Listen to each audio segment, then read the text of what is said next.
Okay, so here's the thing. Most disasters you can do something about. You can drive away, you can run downhill, you can shut the windows or go to the basement or whatever. The 13 I'm going to talk about, you can't. That's the whole point of the list. Subscribe if you want more of these, like the video. Let's go. Number 13. Sneaker waves. This one bothers me more than most of the bigger ones on the list, honestly, because of how stupid it is. You're at the beach, the Oregon coast. It's been calm all afternoon. There's no warning. Then the water comes up the sand 150 feet farther than it has all day, in about 10 seconds. And if you were standing on the wet part, it's already too late. What's happening is that storms far out in the Pacific send these long, flat surges across the ocean. They don't crest, they don't make noise, they just show up. And when they pull back, they take you with them, over gravel that doesn't let go of your shoes. The Oregon Park Service publishes the deaths every year. It's always the same story. Photographer, kid running after a ball, someone's dad turning to grab a thermos. The water in March is cold enough to empty your lungs on the first inhale. Most people drown in front of their families. Number 12. Microbursts. A microburst is a small, vicious column of air that falls out of a thunderstorm, 2 miles across at most. When it hits the ground, it spreads sideways, and the wind speed at the edge can hit 150 miles an hour. The reason these matter is aviation. Delta Flight 191, August 2, 1985, Dallas-Fort Worth. The plane was on final approach, hit a microburst, lost altitude in seconds, came down short of the runway. 136 dead. After that crash, the FAA spent a fortune on wind shear detection, and we still lose smaller planes every year. On the ground, it's less dramatic but more random. A clear day, one cloud overhead. Trees on your block snap at chest height, and a section of your roof is in the neighbor's yard. There's no siren for a microburst, because by the time anyone could issue one, it would be over. Number 11. Glacial lake outburst floods. Up in the Himalayas, there are lakes that didn't used to exist. They're held back by piles of loose rock and dirty ice, moraines basically, left over from glaciers that have retreated. The lakes get bigger as the glaciers melt, the moraines don't.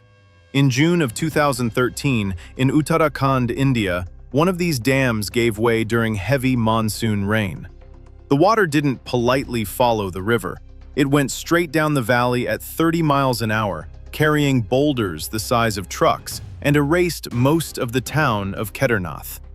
Official death tolls were vague, somewhere between 5 and 6,000, because in flood debris on that scale, you don't find bodies, you find pieces.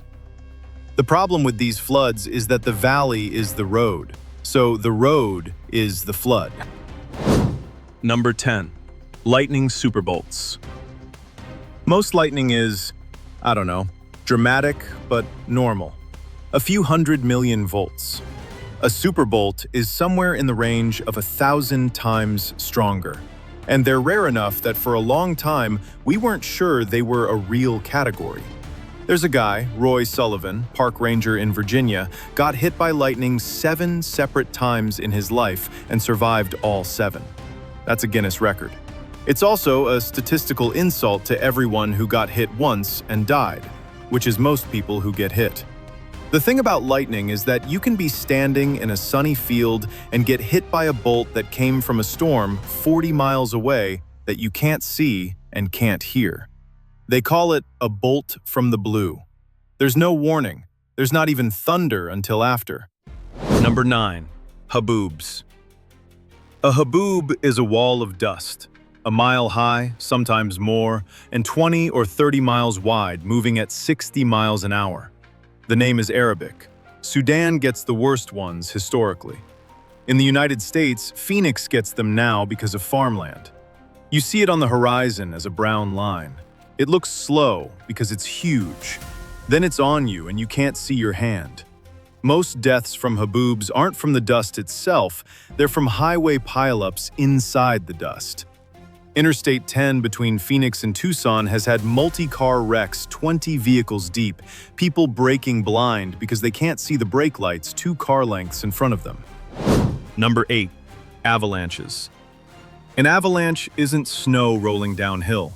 A dry slab avalanche is a sheet of compacted snow that breaks loose all at once and accelerates to 80 miles an hour in about 5 seconds. It pushes a wave of air ahead of it that can blow out windows and knock down trees before any snow actually arrives. Galtur, Austria, February 1999. A slab came off the mountain above the village. It crossed terrain that historical records said was safe. 31 people dead. The snow set up like concrete the second it stopped, and rescuers had to use saws. If you're buried, 15 minutes is the rough window. After that, you've breathed enough of your own carbon dioxide into the snow around your face that you start re-inhaling it, and you go to sleep. Number 7. Lahars. A lahar is what happens when a volcano with a snowcap erupts. The heat melts the snow, the water mixes with ash, and you get a flow with the consistency of wet concrete that pours down the mountain at 30 or 40 miles an hour and follows river valleys for 50, 80, sometimes more than 100 miles from the source. Armero, Colombia, November 13, 1985. Nevado del Ruiz had been rumbling on and off for almost a year. People knew. The government knew. There were even hazard maps. The eruption itself was modest, a fraction of what Mount St. Helens had done 5 years earlier, but it was enough to melt the summit. 2.5 hours later, the lahar reached Armero in the dark and buried the town. About 23,000 people. Of those, the one most people remember is a 13-year-old girl named Omaira Sanchez, trapped in debris up to her neck, who talked to journalists for 60 hours before her heart gave out. There's footage. I'm not going to recommend you look it up. Number 6. EF5 tornadoes. Most tornadoes, you go to the basement and you're fine. EF5 is the top of the scale. Winds over 200 miles an hour. Anything not bolted to bedrock is a projectile, including your basement walls. Joplin, Missouri, May 22, 2011. The tornado was on the ground for 38 minutes and killed 158 people. People in interior bathrooms, supposedly the safest spot in a house without a basement, described the bathtub being pulled out around them. There's a famous account from inside a Home Depot where the steel and concrete walls folded inward. The standard advice in Tornado Alley used to be, you can outdrive it if you go perpendicular to its path.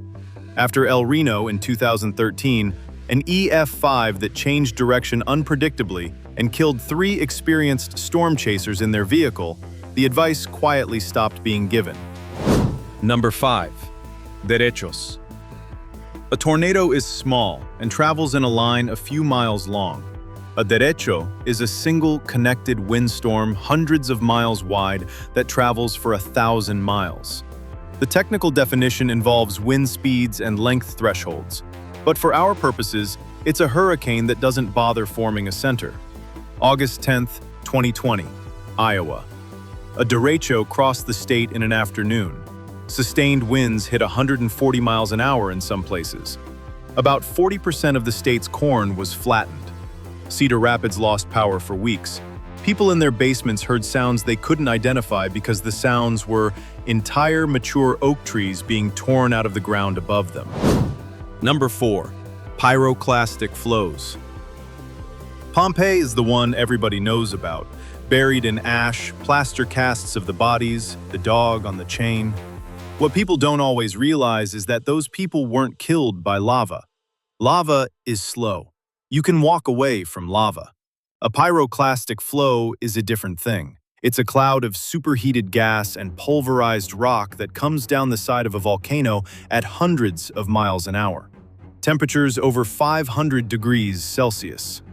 Recent analysis of skulls from Herculaneum, the town next door to Pompeii, found that brain tissue had vitrified, turned into glass from the heat.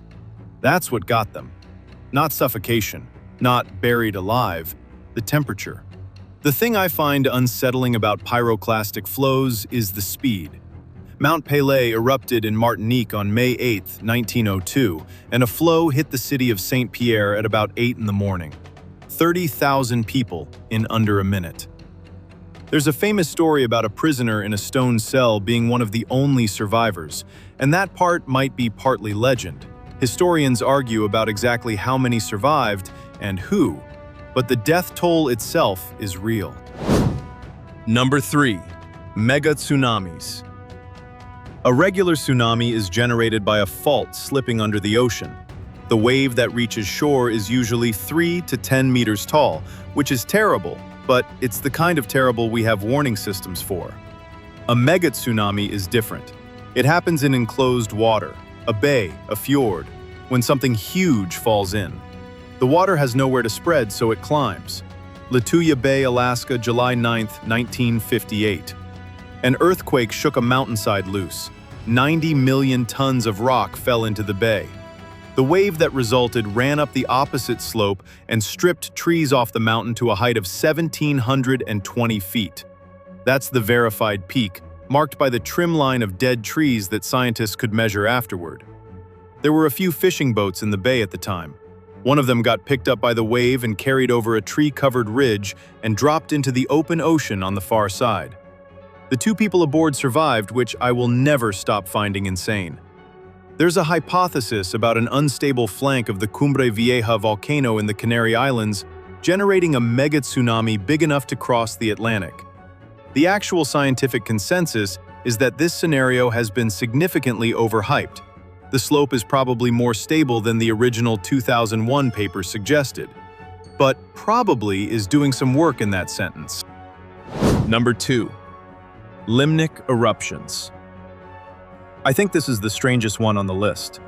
There are only 3 lakes on Earth known to do this: Nyos and Monoun in Cameroon, and Kivu on the Rwanda-DRC border.